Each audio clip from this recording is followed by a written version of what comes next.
अस्सलामुअलैकुम दोस्तों, welcome back to our channel find Urdu. आज हम नेवरदलेस वर्ड का मतलब के बारे में बात करेंगे। नेवरदलेस का मतलब है फिर भी या इसके बावजूद।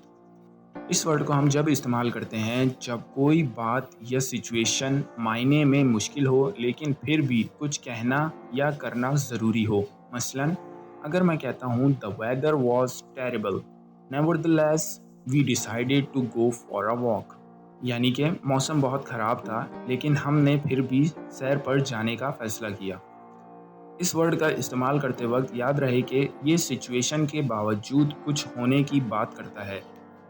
तो दोस्तों, ये था नेवरदलेस लफ्ज़ का मतलब और इस्तेमाल। उम्मीद है अब आपको समझ में आ गया होगा। मिलते हैं नेक्स्ट वीडियो में। शुक्रिया।